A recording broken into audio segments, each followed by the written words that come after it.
Olá pessoal, boa noite. Estou colocando aqui o título. Hoje nós vamos falar como lidar com a ansiedade. Damos início aqui à nossa Semana da Saúde Mental, Revoar, em alusão ao Setembro Amarelo. E hoje nós vamos conversar com um convidado super especial e muito capacitado para poder falar sobre esse assunto para nós, muito experiente, que é o Dr. Rodrigo Freitas, psiquiatra. E nós estamos realizando essa semana, vai ser uma sequência. Hoje é o primeiro dia e encerraremos, hoje segunda, e encerraremos na sexta-feira, quinto dia. E nós vamos ter temas variados. E eu queria já deixar aqui de antemão que vocês pudessem reservar esse momento de 6 horas para poder acompanhar a nossa sequência da saúde mental Revoar. Porque é muito importante que a gente adquira conhecimento, que a gente entenda como é o funcionamento da nossa mente. Para quê? Para que a gente possa prevenir, para que a gente possa tratar se nós identificarmos necessidade e para que nós possamos também ajudar as pessoas que estão passando por dificuldades. Eu queria até contar para vocês uma experiência que eu vi ontem no Fantástico de duas profissionais, uma médica e uma enfermeira, onde elas tiveram ali a possibilidade de poder falar um pouco mais sobre o que elas sentiram durante essa pandemia. E eu achei tão interessante elas poderem falar, elas poderem se expor e ser aceita naquele momento pelo que elas estavam falando. Então, quando a gente ouvir as pessoas falando que está com algum tipo de transtorno, com algum tipo de problema emocional, que a gente possa acolher e não entrar dentro do preconceito. É isso que a gente precisa evitar. O preconceito, ele mata, ele faz com que as pessoas se distanciem, ele faz com que as pessoas fiquem cada vez mais doentes. E eu vou convidar agora o nosso querido psiquiatra Rodrigo Freitas para que ele possa estar conosco. Já convidei aqui e a gente poder dar início, né? Como é que nós podemos aprender a lidar com ansiedade? Olá, tudo bem? Olá, boa tarde, Seja tudo bem? bem-vindo. Quero agradecer pelo seu ter aceito o nosso convite, a gente poder conversar aqui um pouquinho sobre como nós podemos lidar com a ansiedade. Seja bem-vindo, doutor Rodrigo. Obrigado pelo Instituto Revoar, pelo convite. Eu acho que é um tema bem pertinente, diante de um mês pertinente para falarmos de saúde mental nesse momento. Então, só gostaria de agradecer o convite de vocês. Doutor Rodrigo, o que é que a ansiedade ela pode gerar nas pessoas? Vamos explicar para as pessoas poderem identificar isso nela, né? O que é a ansiedade? Perfeito. A ansiedade ela é uma reação normal, né, de nós seres humanos diante de uma situação de perigo. É uma situação que vai nos proteger. Nós até já fizemos uma live sobre esse assunto, né? Algumas pessoas já devem ter assistido. Então, ela vai ser essa sensação que vai proteger o ser humano, uma sensação de proteção, que vai trazer proteção frente a um perigo iminente. Então, assim, precisamos da ansiedade como seres humanos para que isso nos traga certa proteção, né? Mas, em alguns casos, essa ansiedade ela pode se tornar excessiva e aí trazer prejuízo para o indivíduo, e aí estaremos, sim, nesse caso, diante de um transtorno de ansiedade. É importante também diferenciar a ansiedade do medo, né? A ansiedade ela vai ser essa emoção vaga, né? E já o medo ela vai ser uma emoção diante de um perigo já conhecido, né? A ansiedade ela vai estar voltada para o futuro e o medo ele vai estar voltado ali para aquele medo previamente conhecido pelo indivíduo. E como o senhor mesmo falou, nós fizemos uma live e ela foi antes da pandemia. O que é que mudou nessa pandemia, no cenário atual? O que é que nós estamos percebendo, sentindo que houve de mudança na ansiedade das pessoas? Sim, muito importante essa pergunta. De fato, durante a pandemia, os níveis de ansiedade das pessoas, dos indivíduos, eles aumentaram bastante, visto que, diante de algo que era desconhecido, né, que era a pandemia para as pessoas, uma doença desconhecida, uma doença que as pessoas não sabiam o que ia acontecer com o mundo, com as suas famílias. Isso trouxe apreensão importante para a vida de muitas pessoas. Isso em indivíduos já predispostos, isso desencadeou sim alguns transtornos de ajustamento do tipo ansioso, e em outras pessoas transtornos de ansiedade dos mais variados possíveis, episódios de pânico, etc. E quais os tipos de ansiedade mais comuns para que as pessoas possam identificar o que é, quais são os tipos? Porque às vezes as pessoas pensam, eu sinto só isso e então não é um transtorno, né? Qual é a diferença desse transtorno? Quais são os tipos que a gente pode trazer hoje para as pessoas entenderem? Perfeito. Existem vários tipos de transtornos de ansiedade. Hoje, o Brasil, inclusive, é o país do mundo onde a gente tem mais pessoas com transtorno de ansiedade. Isso é algo que a gente tem que estar alerta em relação a isso. E existem vários tipos de transtorno de ansiedade. A gente tem o transtorno de pânico, né, que as pessoas elas vão ter esses ataques recorrentes de um medo inesperado, que virão acompanhados de coração acelerado, falta de ar, né, sensação iminente de morte, medo de ter novas crises, né, sensação de estar fora de si ou de estar fora do mundo. Né, são sintomas bem comuns nos episódios de pânico, quando ocorrem de forma recorrente, né, trazendo prejuízo para o indivíduo, excluindo-se outras causas, né, causas clínicas, o uso de drogas. A gente sim estaria diante de um transtorno de pânico. A gente tem também um transtorno de ansiedade generalizada, em que o indivíduo ele tem várias preocupações acerca de vários assuntos. Isso traz constantemente tensão para esse indivíduo.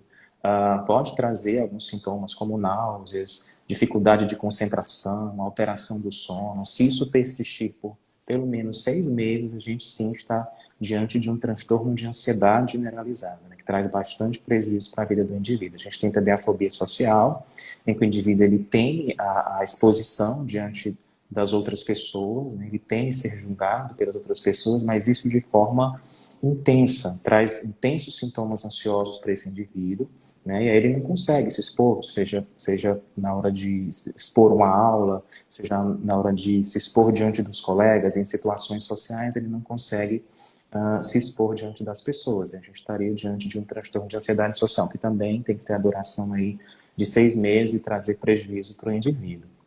A gente tem também as fobias específicas, né, que o indivíduo ele teria medo, uma grande expressão de medo, além do esperado para aquela situação, diante de determinadas situações, como, por exemplo, o medo de altura, o medo de algum animal, o medo de sangue, o medo de procedimentos médicos. Né? Isso pode trazer uma intensa ansiedade para algumas pessoas. A gente estaria, assim, diante de uma fobia específica. Né? Na infância, a gente teria outros transtornos, né? Transtorno de ansiedade de separação, mutismo seletivo, né? Que aí são mais comuns na infância. Como é que a gente pode ver essa questão da criança, doutor? Como os pais podem identificar quando uma criança ela é muito ansiosa? Perfeito. Na infância é importante, sim, a gente fazer essa diferenciação, porque dependendo da fase do desenvolvimento, a criança ela pode manifestar aquela ansiedade também que é normal e esperada para a idade.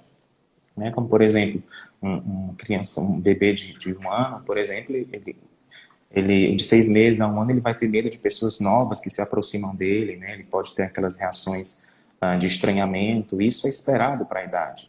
Já uma criança de 5 anos, 4 anos, vai temer aí animais imaginários que possam estar debaixo da cama, né? Um lobo dentro do armário, né? Então, esses são medos esperados para a idade. Já um adolescente, ele vai temer, sim, o julgamento dos outros colegas, porque ele está nessa fase de desenvolvimento, da sua personalidade, construção da identidade. Então, ele pode realmente temer se expor diante dos colegas, temer sua aparência física. E aí a gente tem que avaliar direitinho se isso, a intensidade desses sintomas, a duração e o prejuízo que está trazendo para essa criança, para a gente poder identificar se trata de um transtorno de ansiedade ou não, tá? Perfeito. Então, E uma na criança, desculpa te interromper, na Não? criança a gente vai ter muitas mais manifestações físicas, por exemplo, uma criança que não quer ir para a escola, referindo bastante dor abdominal, né, a dor de barriga ou náuseas, a gente tem que avaliar se por trás desses sintomas há sim algum transtorno de ansiedade nessa criança. Então vai ser bem comum nessa idade a gente ter também bastante sintomas físicos nos transtornos de ansiedade na criança. Doutor Rodrigo, qual é a relação da ansiedade com o intestino? Muitas pessoas sofrem muito na a questão de realmente sentir lá no intestino diarreias, outras pessoas sentem prisão de ventre. Qual é a relação e por que a ansiedade tem essa relação com o intestino? Perfeito. Hoje se tem estudado bastante essa relação, né, do sistema gastrointestinal, do trato gastrointestinal, nessa questão dos sintomas depressivos, na irritabilidade, nos estados de humor, né? Tem sido visto, sim, que contribui as alterações no trato gastrointestinal, né, em estados de humor, visto que a maior parte da serotonina se encontra no sistema trato gastrointestinal, né? A gente tem a serotonina cerebral, mas a gente tem também a serotonina no sistema gastrointestinal. Então, dependendo da flora intestinal do indivíduo, da regulação do intestino desse indivíduo, isso afeta, sim, os estados de humor desse indivíduo, né? Hoje em dia, até existem algumas medicações, não seriam medicações, mas algumas complementos alimentares no intuito de regularizar essa flora intestinal e contribuir para estados de humor em alguns indivíduos, devido a essa relação, sim, entre o trato gastrointestinal e os estados de humor. Perfeito, muito, muito esclarecedor. Gente, para quem está entrando agora na live, eu estou conversando aqui com o psiquiatra Rodrigo Freitas, a quem eu confio demais, e muitas das pessoas que eu atendo terapeuticamente indico ele para que possa dar seguimento a um tratamento quando necessário. E aí eu queria perguntar o que todo mundo sempre me pergunta, né? Quando, doutor Rodrigo, que eu vou necessitar de uma medicação quando eu identificar a ansiedade? Porque nem todos os casos é necessário, mas quais são os que são necessários? Perfeito. Os estados de ansiedade que será necessário medicamentoso serão os estados moderados a graves, né, em que há realmente uma interferência aí o indivíduo ele não consegue sair de casa, ele não trabalha, pelo medo de, por exemplo, o paciente com transtorno de pânico, e junto com a agorafobia, né, que é justamente a agorafobia seria o medo de ter uma crise em locais fechados, ou dentro de um ônibus, né, ou numa praça, ou num shopping. Então, assim, esses indivíduos, eles acabam evitando ir para esses lugares, né, e aí não sai de casa, a produtividade cai, e aí ele realmente, isso traz um prejuízo bastante elevado para esses indivíduos, e aí a gente realmente precisa do uso da medicação nesses casos moderados a graves, associados sempre à terapia, associado a outros complementos de tratamento adjuvantes que contribuirão sim para a melhora desses indivíduos. E quando a pessoa necessita desses medicamentos, que o senhor falou que tem a relação com a questão do complemento, né?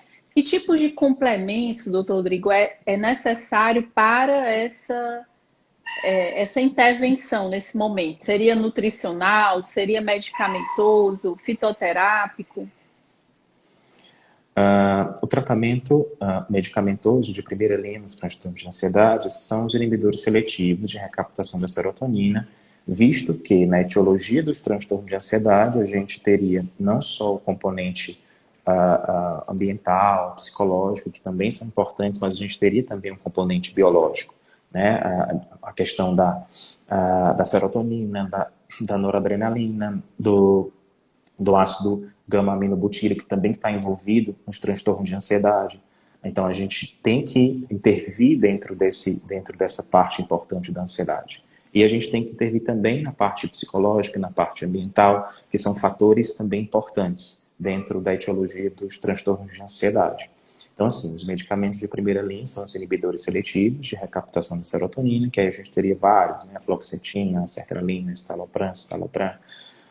Outras medicações também indicadas são os duais, né, que seriam medicações que agem tanto na serotonina quanto na noradrenalina. E aí a gente teria a venlafaxina, a gente teria a duloxetina, que também são medicações importantes. E quando, doutor Rodrigo, a pessoa começa a fazer um tratamento e ela começa a sentir mal porque o medicamento está alterando a química dela, o que essa pessoa precisa entender nesse período e nesse momento? É importante sempre esse paciente sempre ser orientado pelo profissional que o uso de qualquer medicação ele pode trazer algumas reações adversas. Né? No caso dos antidepressivos, que também são usados para os transtornos de ansiedade, a gente teria reações esperadas, como por exemplo no início do tratamento, náuseas ou dores abdominais, pode ter também cefaleia, pode ter também perda ou aumento do apetite, dependendo da medicação utilizada. Algumas medicações no início podem ter alterações, podem gerar alterações do sono, e aí são indicadas serem usadas no período da manhã. Já outras medicações podem induzir o sono, né, já são indicadas colocá-las no período da noite. Né? Geralmente essas reações elas ocorrem dentro dos primeiros 7 a 10 dias e depois tendem a desaparecer. Nos indivíduos em que isso gera realmente um incômodo grande e não cessam, a gente tem que avaliar a troca da medicação.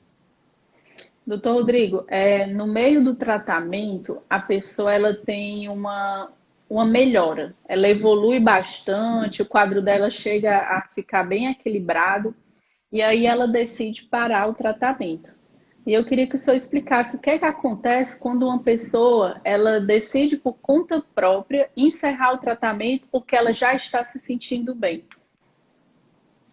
Perfeito. Isso é bem comum acontecer dentro dos pacientes que não só fazem um acompanhamento para transtorno de ansiedade, mas para os vários transtornos psiquiátricos, porque a questão de se sentir bem é o objetivo desse paciente, né? Ele quer sentir-se bem, e sentir-se bem pode ser para ele sinônimo de já estar curado, de já estar livre daquele problema, né? Então eles acabam no primeiro ou segundo mês já se sentindo muito bem dos sintomas, né? E aí muitos acabam retirando a medicação ou diminuindo a dose, quando na verdade, nesse caso, a medicação ela deve ser ainda mais mantida, porque o tratamento dos transtornos de ansiedade, eles são em média de 6 a 12 meses. Né? Então, assim, quando o paciente ele alcança essa estabilidade, aí é que essa dose ela deve ser mantida pelo tempo adequado, né, para que a gente tenha um sucesso até o fim do tratamento proposto.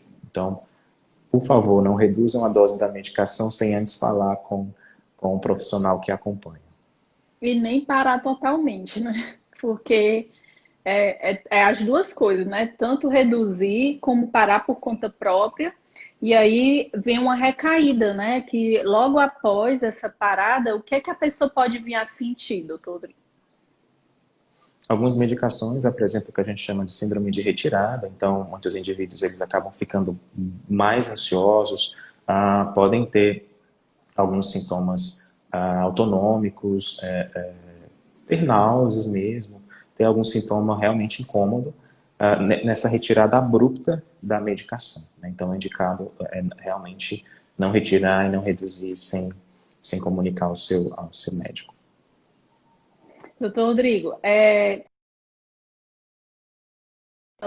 para o medicamento, quando termina o tratamento e ela fica bem, ela só teve aquele momento e ela fez um tratamento ali de 1 ano e meio, 2 anos, e ela ficou bem. E outras pessoas necessitam de um tratamento para a vida toda. Qual é a diferença? Explica para os nossos ouvintes, né, que estão participando da nossa live, por que que algumas pessoas se libertam, assim, de certa forma, não necessitam mais de medicamento e outras necessitam para o resto da vida. Perfeito. Existe alguns dados que mostram que entre 40, 50% dos indivíduos realmente eles ficam bem e não vão realmente, depois do tempo proposto de tratamento, né, eles não apresentam nenhuma outra crise durante o curso, né, da sua vida, mas existe sim 30% dos pacientes que realmente vão continuar sentindo ou vão ter uma ansiedade mais crônica, e esses indivíduos, né, realmente necessitam de um acompanhamento por mais tempo, né, o que a gente chama do prognóstico, né, realmente existem esses dados a respeito dos transtornos de ansiedade. Existe uma porcentagem de indivíduos que realmente vai ser mais difícil de controlar e irão ter retorno dos sintomas.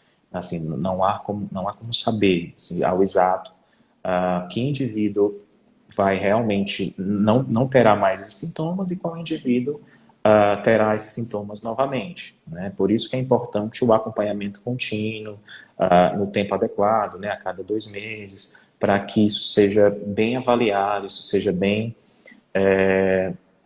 avaliado mesmo com o indivíduo, né? Através de escalas, através de avaliação de eventos estressores que ainda estejam acontecendo na vida do indivíduo, visto que episódios novos de ansiedade podem ocorrer durante o próprio tratamento devido a eventos adversos na vida, né?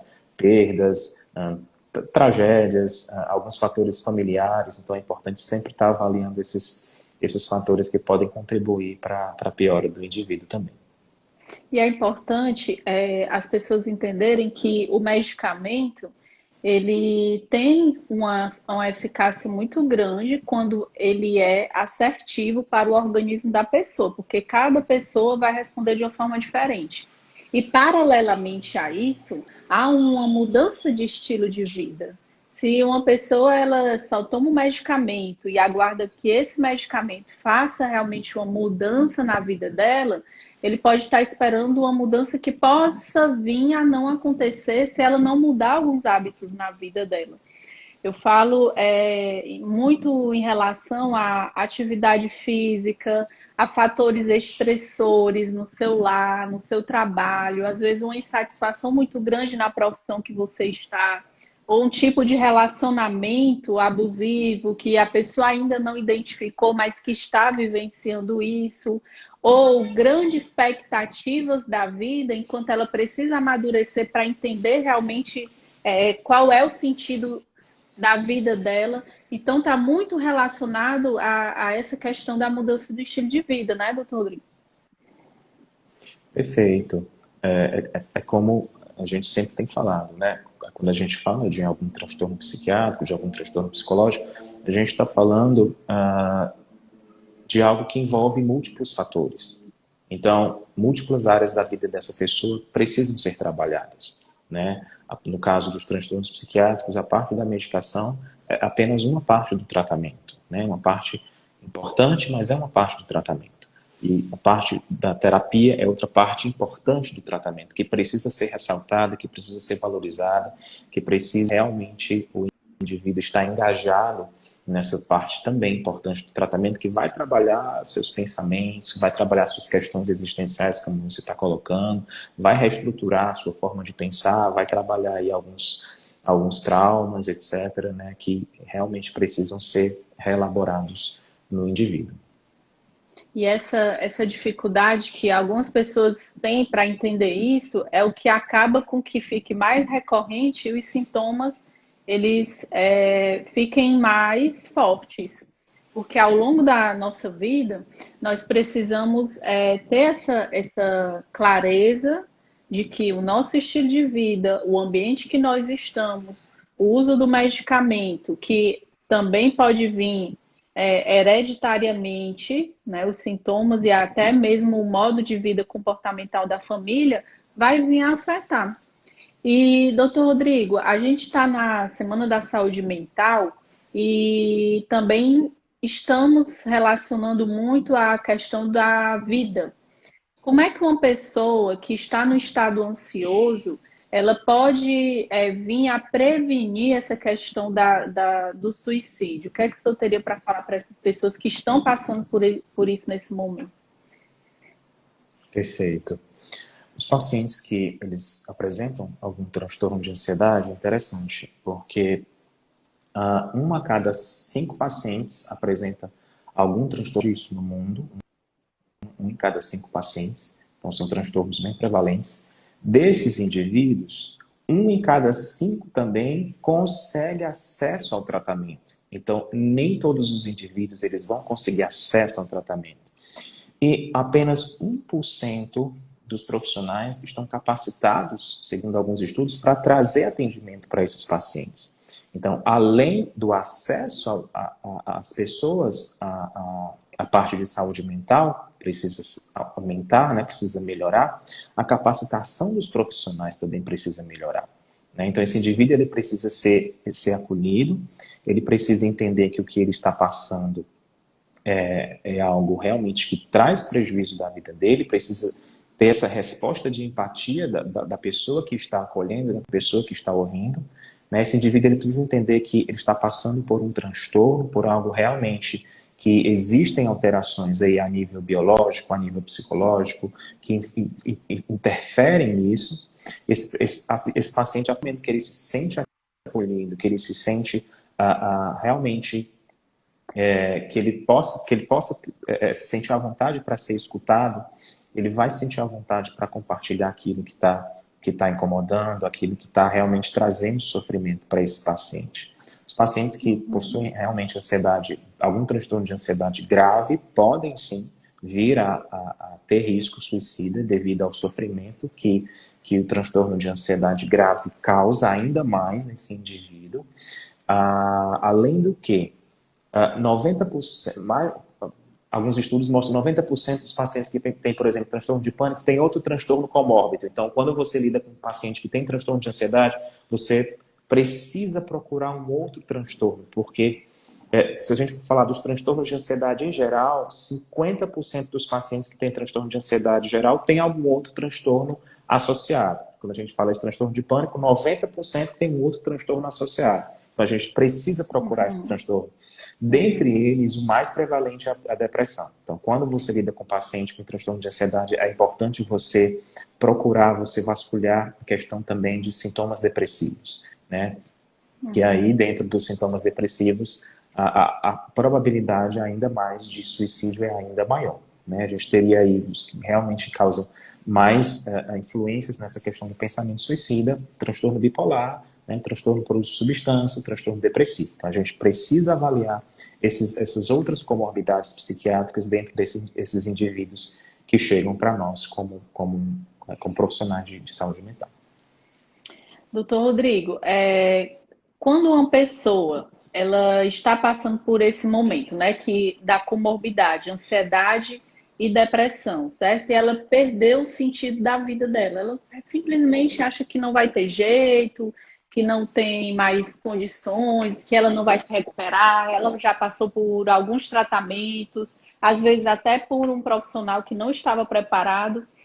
O senhor teria algum caso, alguma situação ou um relato para falar sobre uma pessoa que chegou a esse nível e ela conseguiu ter essa superação?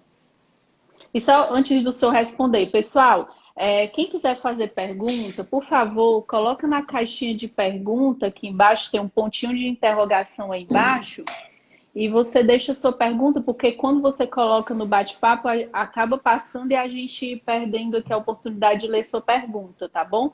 Coloca aí no pontinho de interrogação, por favor. Pronto, doutor Rodrigo. Esse caso da que a pessoa passou por uma situação difícil de desacreditar em si, passou por tratamentos com profissionais que não estavam tão preparados, como é que essa pessoa conseguiu? Assim, tem algum relato, alguma situação que o senhor viveu? Sim, sim. Dentro da avaliação do paciente com risco suicida, né, antes de falar sobre situações específicas, é importante você avaliar se há ideias suicidas, se há um plano suicida, se isso, se está acontecendo alguma coisa, algum fator estressor importante na vida do indivíduo naquele momento, luto, né, algum familiar com algum problema de saúde, ou esse indivíduo mesmo recebeu alguma notícia ruim. Então, é importante, dentro dessa avaliação, esse indivíduo ser questionado a respeito disso. Se há um modo de fazer, cometer esse ato, né, para que você avalie esse risco suicida.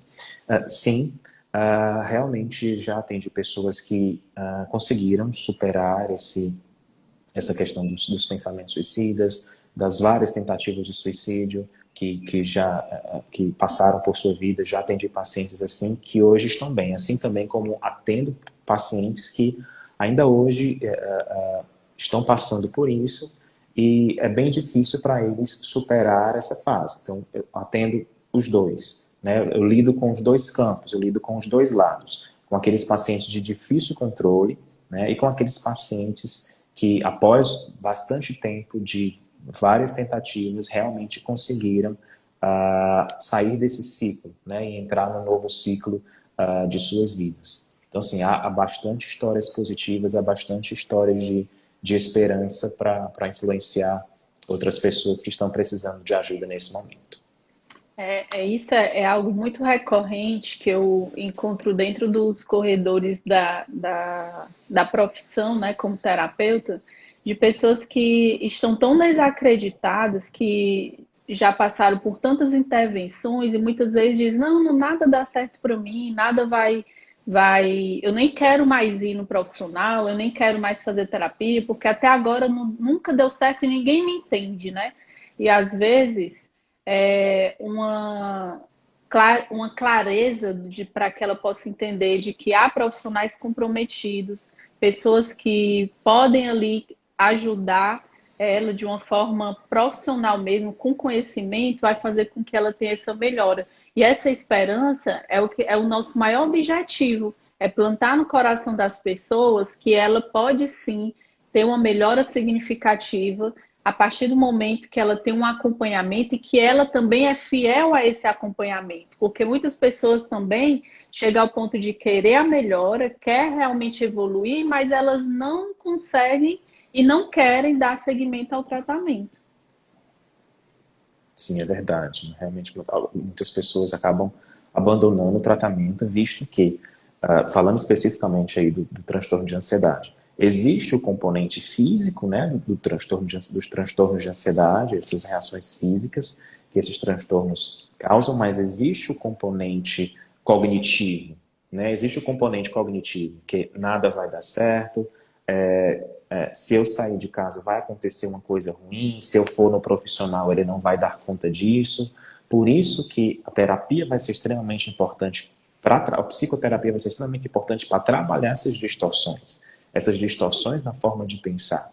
Né? Que isso envolve também o componente cognitivo da ansiedade. Né? Na ansiedade há essas várias distorções, né? Na forma de pensar, na forma de lidar, na forma de encarar o futuro, na forma de encarar os estressores. E uma das coisas que ajuda muito essa pessoa quando ela tem esses pensamentos é ela pedir auxílio a quem está ao lado dela para mostrar ou para realmente tirar dela, né, da cabeça dela, ajudando-a a ter o discernimento, porque um pensamento pessimista tem a inclinação para sempre pensar o pior, que tudo vai dar errado, que nada na vida dela deu certo até o momento. Então, quando você tem pessoas ao seu lado, é importante que você cheque com ela, um irmão, um marido, uma esposa, dizer, o que é que você acha sobre isso? E é importante que você dê ouvidos, porque muitas vezes o pensamento ele está distorcido, sim. Né? E isso causa muito sofrimento, porque pessoas que sofrem por não acreditar muito no outro, por ter muita desconfiança, não achar que as coisas da vida dela vai dar certo e acaba atrapalhando muito. E outra coisa é interessante que a pessoa pensa assim, tanto o investimento que ela vai dar, quanto tempo, ela pensa que pode não ser suficiente, mas você tem que ter paciência também. O tempo que vai ter o retorno para cada pessoa vai ser diferente. Já aconteceu na minha profissão clínica, como terapeuta, é que a pessoa, alguns pacientes tiveram melhora em 3 sessões e outros que tiveram melhora depois de um ano. E você precisa ter essa clareza também de que vai valer, né, para o que vai realmente diferenciar é cada caso, é o seu estilo de vida, a sua maneira, a sua produção química. E isso vai ser muito relativo, não se comparar com os outros. Nós não podemos comparar uma pessoa com a outra ou vender fórmulas mágicas dizendo que você vai ficar bom em um mês, você vai ficar bom. Não, cada pessoa vai ser diferente, né? Perfeito. Assim como cada organismo é único dentro da sua formação orgânica, química, cada história é única, né? Também cada pessoa tem a sua história de vida, né? Os seus marcos dentro da sua história. E outra coisa é o medo do preconceito. Falando lá no início, muitas pessoas não revelam e não pedem ajuda com medo do preconceito que ela vai sofrer na sociedade. Se a gente não começar a assumir essa realidade e poder quebrar as barreiras desse preconceito de que fulano tem transtorno de ansiedade, então ela não serve para trabalhar aqui. Tem depressão, então essa pessoa ela simplesmente não vai ser produtiva. E a gente precisa acreditar mais no ser humano. Isso é uma das coisas que mais trazem piora no quadro, né, doutor Bruno? Sim, sim, com certeza. Existe a questão do estigma que vem de fora, mas existe também o estigma que vem de dentro, né? Existe o estigma do próprio indivíduo, mas existe também o estigma da própria sociedade, né? Então, nós, como profissionais de saúde mental, podemos trabalhar a favor disso. Isso que estamos fazendo agora, essa live, é disponível para várias pessoas, é uma das formas da gente estar desconstruindo esse estigma, desconstruindo esse preconceito das pessoas em relação aos pacientes com algum transtorno psiquiátrico. Doutor Rodrigo, eu vou colocar aqui já as perguntas.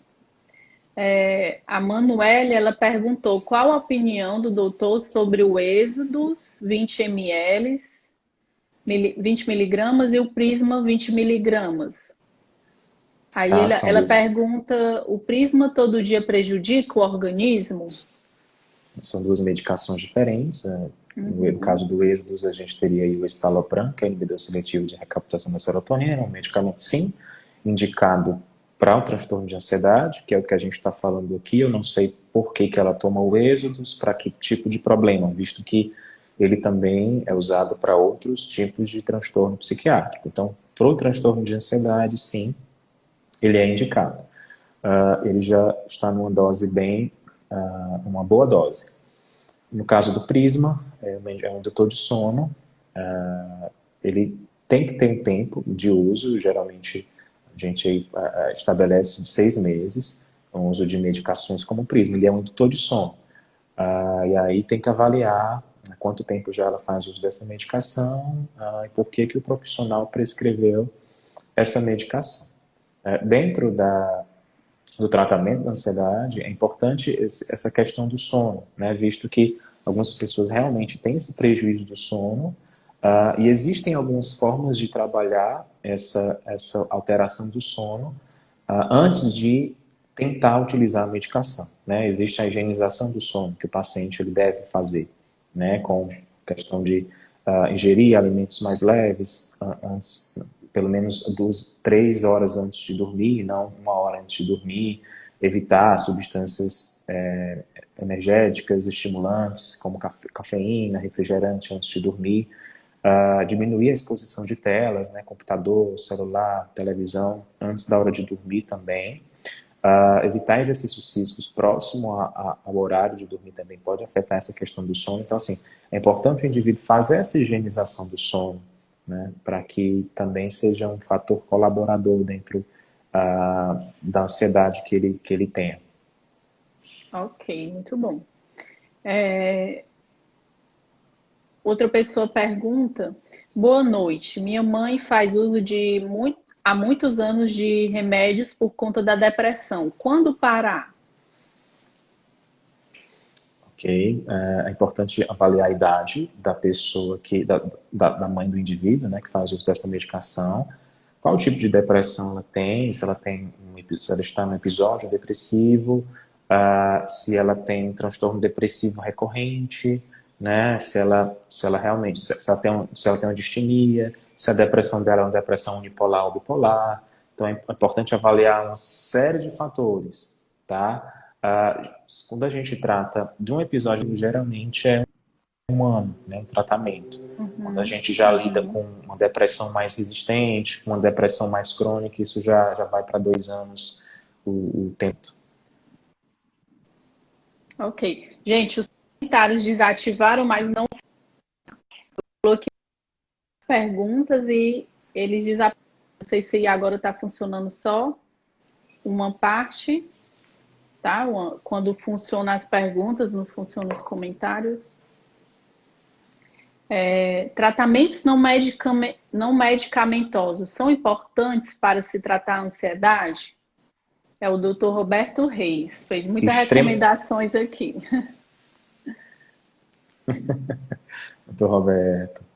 Ah, sim, tratamentos não medicamentosos são extremamente importantes, a gente citou alguns.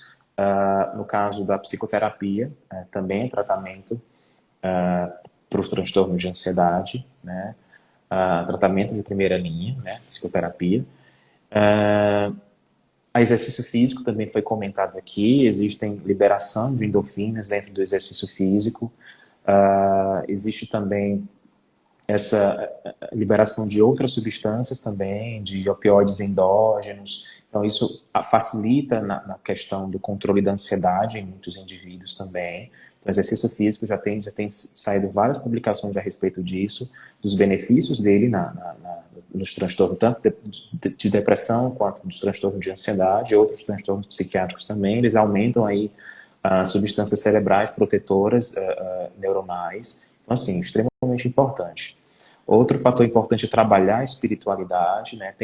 Hoje a ciência tem se voltado também para o estudo da espiritualidade na questão dos transtornos mentais, então trabalhar a espiritualidade é também algo indicado para os indivíduos. E outros tratamentos também incluem meditação, né? Atenção plena, que também tem bombado nas redes sociais, mas Tá mais do na que isso, moda, né? é, mas mais do que isso, realmente existem evidências científicas de que Sim. realmente melhoram. E a questão da respiração, né? Técnicas de respiração também facilitam bastante, ajudam alguns indivíduos a lidar com as tensões do dia a dia, com a ansiedade do dia a dia também. E com os transtornos de ansiedade também. Existe muita diferença sobre um remédio e seus genéricos? Aí um exemplo, cloridrato de sertralina e o Acert. Existe essa diferença quando é genérico e quando não é, no efeito? Desculpa, mas travou na hora que você estava fazendo a pergunta, você pode repetir? Pronto. Existe muita diferença no remédio que é o original e o genérico, como por exemplo a sertralina e o Acert? Ok, pode existir algumas diferenças de biodisponibilidade, diferenças também de efeitos colaterais, ah, de medicação genérica para medicações referenciais, sim, pode existir, né?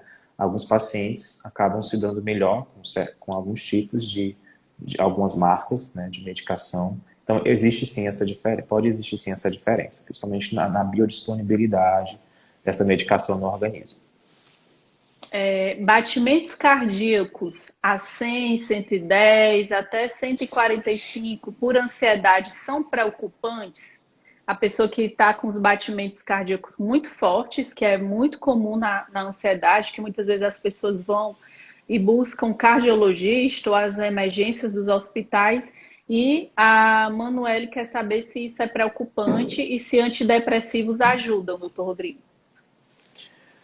Dentro de um paciente que ele apresenta realmente sintomas de taquicardia, é importante excluir outras doenças, por isso que é importante sim a avaliação do cardiologista, a avaliação do clínico, né, se esse paciente ele realmente tem batimentos esperados para o adulto seria de 60 a 100.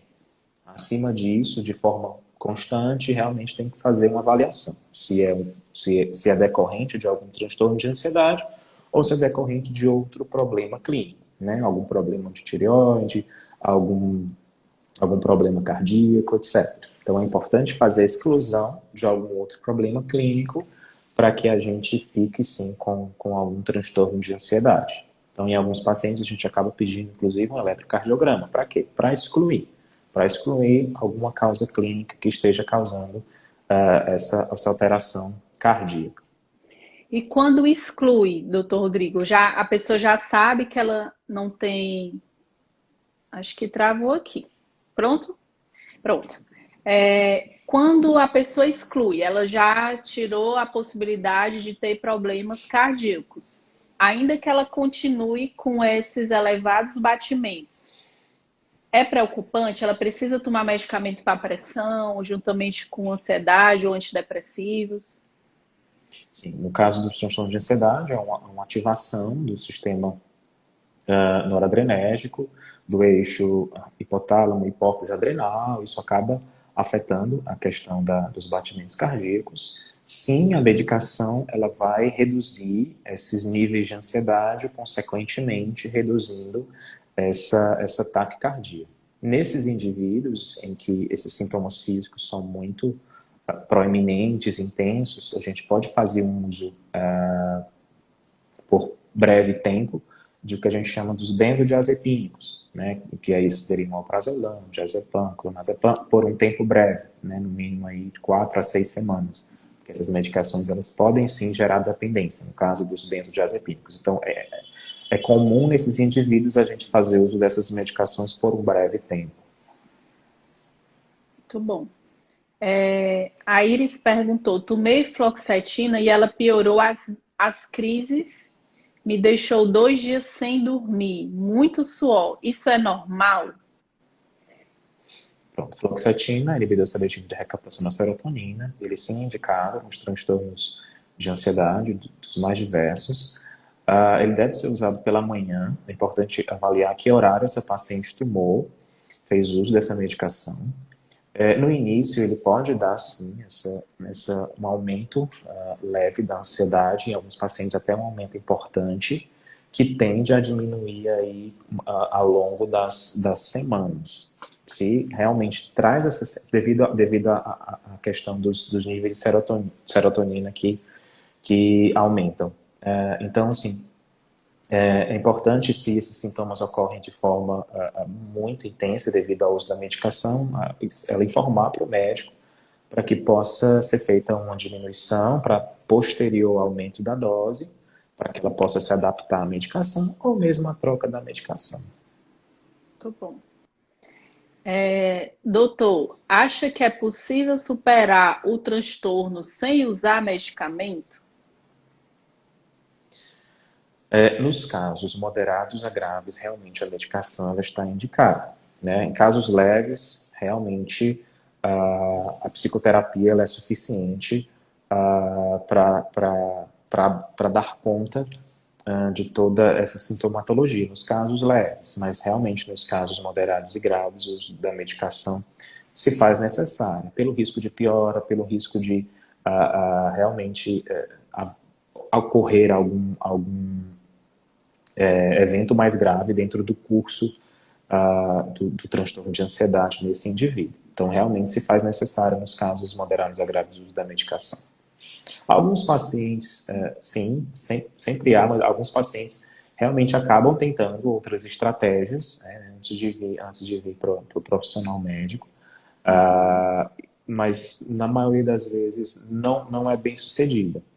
Né? Eles acabam, doutor, tentei de outras formas, mas realmente não deu certo. Realmente, quando a gente está diante de um estado mais grave, a gente precisa do uso da medicação. Muito bom. Doutor, Qual a sua opinião sobre o medicamento Venvance? Ok, Venvance não é um Já, estimulante, né? uhum, Psicoestimulante, ele não é utilizado para transtorno de ansiedade, ele pode inclusive aumentar a ansiedade em alguns indivíduos, diminuir bastante o apetite. No caso do transtorno de ansiedade, ele não é utilizado, não é um medicamento indicado para o transtorno de ansiedade. Ele é indicado para outros transtornos, né? Transtorno de déficit de atenção e hiperatividade, alguns casos de transtornos alimentares, a gente acaba utilizando o Venvance, mas transtorno de ansiedade não. medicamentos que são naturais têm efeito? Quando é que. Porque muitas pessoas vai à farmácia e compra um Ciacalme, compra que é da maracujina, né? Que também traz outros como não lembro o nome daquela planta, né? Que é muito comum que as pessoas usam. Qual é o efeito? Se realmente tem efeito e o perigo de utilizar isso, se há. É importante tomar certa cautela no uso de algumas medicações naturais. No caso dessas medicações citadas, não tem problema, assim, alguns pacientes vão ter o efeito placebo, que não deixa de Uhum, ser um efeito com importante para alguns certeza. pacientes, né? Mas necessita de mais estudos da literatura realmente para essas medicações. Até agora não se mostraram tratamento eficaz em tratamento de primeira linha. Mas sim, em alguns pacientes acaba tendo esse efeito placebo, em alguns pacientes realmente traz uma calma, o paciente acaba dormindo melhor, mas não há evidências na literatura para a gente falar se as medicações são medicações de primeira linha no uso nos transtornos de ansiedade. Tomo citalopram 10 miligramas. Quando fico 2 a 3 dias sem tomar, fico trêmula e é normal. A pergunta é essa, né? Se é normal. Passa 2 ou 3 dias sem tomar o citalopram e fica trêmula. Tá. O correto seria você fazer uso dessa medicação diariamente. Não existe evidência de você tomar uma medicação um dia, 3, 4 dias, não. Ela realmente não vai, a gente não vai ter o efeito esperado para o que se propôs, né? Então, assim, quando a gente lida com medicamento para transtorno de ansiedade, essa medicação deve ser usada regularmente, tá? Então, assim, o citalopram deve ser uma medicação usada todos os dias e não dessa forma que essa paciente relatou que está usando. Essa retirada é menos comum, mas pode acontecer sim de trazer esses sintomas. Então, o correto Uhum. seria ela utilizar todos os dias. Se ela desde o início do tratamento faz uso dessa forma, talvez esses tremores sejam a própria ansiedade dela que não está sendo bem tratada, que não está sendo bem acompanhada. Uhum, perfeito. Gente, nós já estamos chegando ao final da nossa live. Infelizmente, eu não estou conseguindo ativar os comentários, porque também não fui eu que desativei. Pronto, consegui agora. Valeriano, eu acho que não estava aparecendo, era para mim, né? Talvez vocês estivessem vendo, agora que apareceu para mim.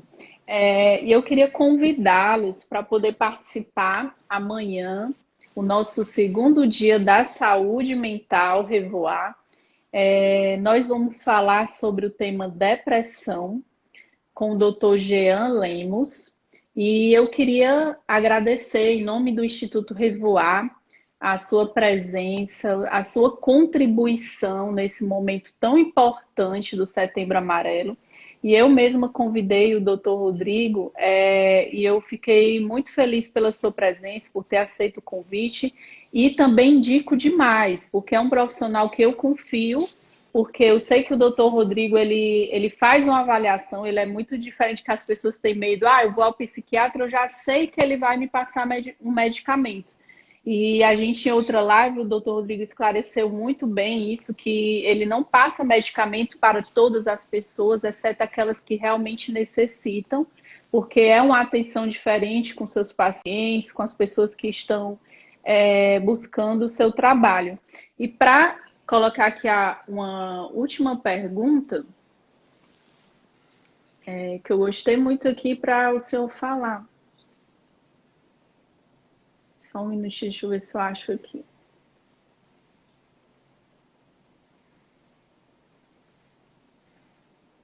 Pronto, a pessoa perguntou, doutor, preciso saber onde esse psiquiatra.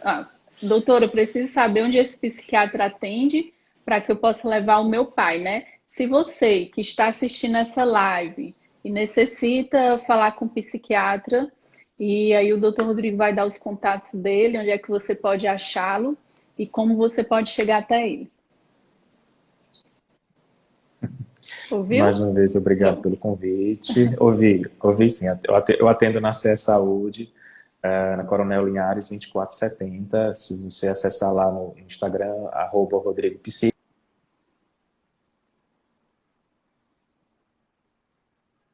informações e os contatos que você precisa. Mais uma vez, obrigado pelo convite, o Instituto Revoar, Elaine de Tome, pelo convite, agradeço imensamente. E parabéns pela iniciativa nesse momento. Eu agradeço também à Rede Memorial Fortaleza, que é quem possibilita o Instituto Revoar fazer esse trabalho. A Rede Memorial Fortaleza trabalha com despedidas, com pessoas que estão passando pela morte, pelo luto, e é justamente isso que a gente quer, prevenir. Prevenir as pessoas de que elas possam vir a cometer suicídios e também que nós tenhamos uma boa vida, porque a nossa vida ela é bem curta. A nossa vida a gente precisa aproveitar. E quando você não tem saúde mental, você não tem saúde, você não vive bem. Então é essa bandeira que a gente levanta de que enquanto nós estivermos vivos, que a gente possa aproveitar da melhor maneira possível. E quando nós acreditamos e confiamos nos profissionais que nos acompanham, vai fazer toda a diferença e a gente vai levar uma vida muito melhor. Gratidão a todos vocês que se fizeram presente. Quem quiser conhecer mais sobre o Instituto Revoar, é só entrar na nossa página. Quem quiser saber mais sobre o Dr. Rodrigo, entra na página dele. Um grande abraço, gente, a todos e um bom resto de feriado. Aproveitem. Tchau, doutor Rodrigo. Tchau, Obrigada. tchau. Por nada.